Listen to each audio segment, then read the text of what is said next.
Hello, and it is for the page 29, and it's all about explanation. Okay, remember we are still discussing the second pronoun, which is kai.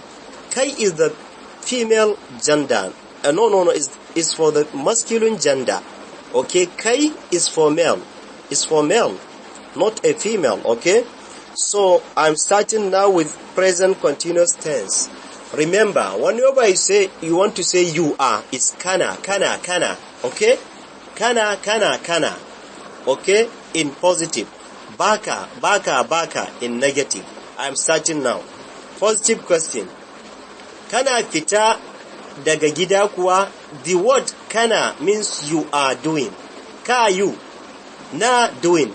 Fita is to leave house or to get out of the house. To get out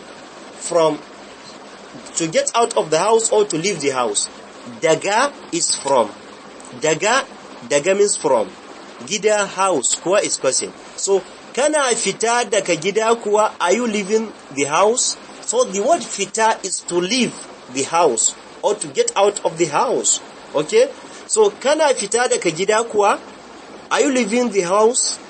Kana fita daga gida kuwa? Are you leaving the house? Kana fita daga gida kuwa? Are you leaving the house? Positive answer. Kana fita daga gida. Kana fita daga gida. Kana fita daga gida. What does that mean? You are leaving the house. You are leaving the house. This is a positive answer. What is the negative answer? Baka fita daga gida. Baka fita daga gida.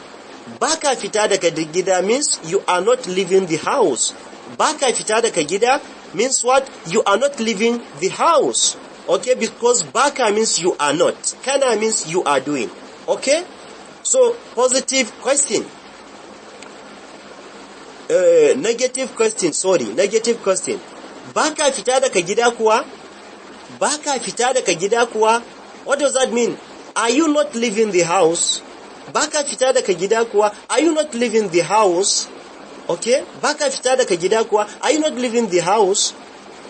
So, negative answer. Baka fita daga gida. You are not leaving the house. Baka fita daga gida means you are not leaving the house. Baka fita daga gida. You are not leaving the house. So, positive answer. Kana fita daga gida. You are leaving the house. Kana fita daga gida. You are leaving the house. Kana fita daga gida. You are leaving the house. We are done with present tense. Simple present tense is all about kana baka. It's to show you kana you are doing, baka you are not doing. So let us move to the future tense. Future tense is starting with za. Za means will, ka, you. Zaka fita daga gida kuwa? Will you leave the house? Zaka fita daga gida kuwa? Will you leave the house? Zaka fita daga gida kuwa? Will you leave the house? Positive answer. Zaka fita daga gida. You will leave the house. Zaka fita daga gida. You will leave the house. Negative answer. Ba zaka fita daga gida ba. You will not leave the house. Ba zaka fita daga gida ba means you will not leave the house. Negative question.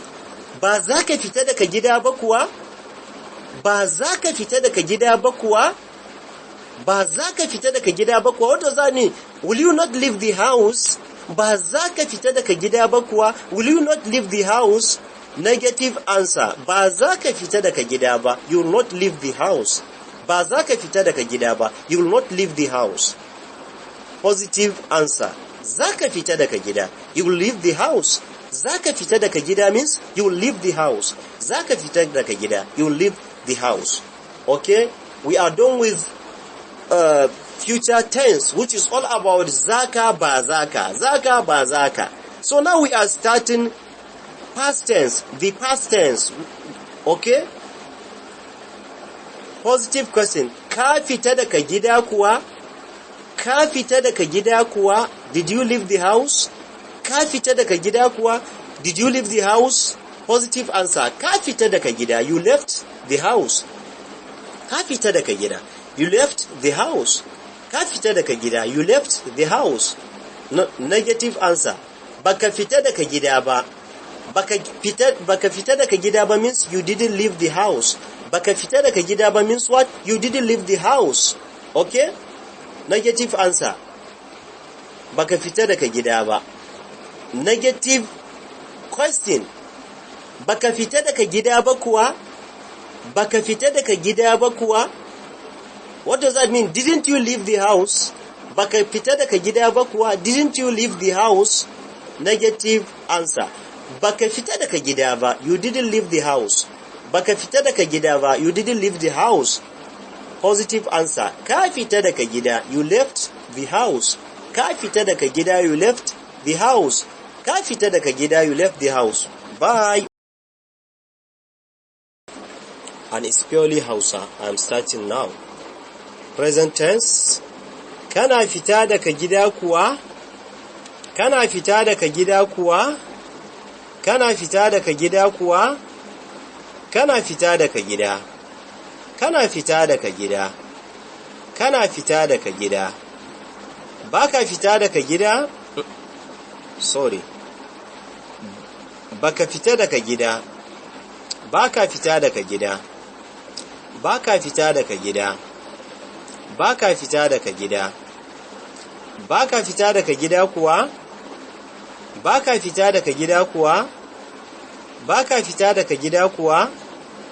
Baka fita daga gida. Baka fita daga gida. Kana fita daga gida. Kana fita daga gida.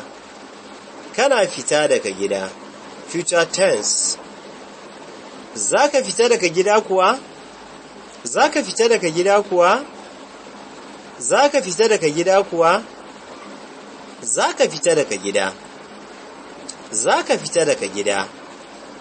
Zaka fita daga gida. Ba zaka fita daga gida ba. Ba zaka fita daga gida ba.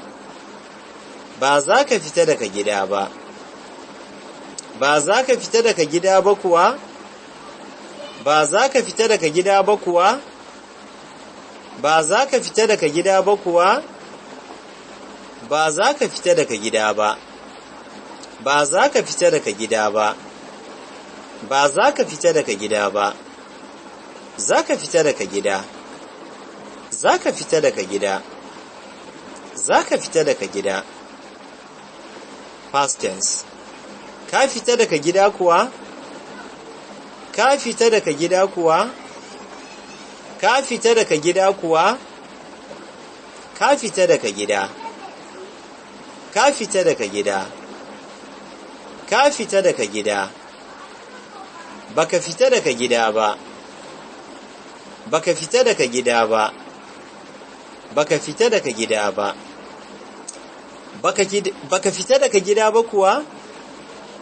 Baka fita daga gida ba kuwa? Baka fita daga gida ba kuwa? Baka fita daga gida ba. Baka fita daga gida ba. Baka fita daga gida ba. Ka fita daga gida. Ka fita daga gida. Ka fita daga gida. Bye.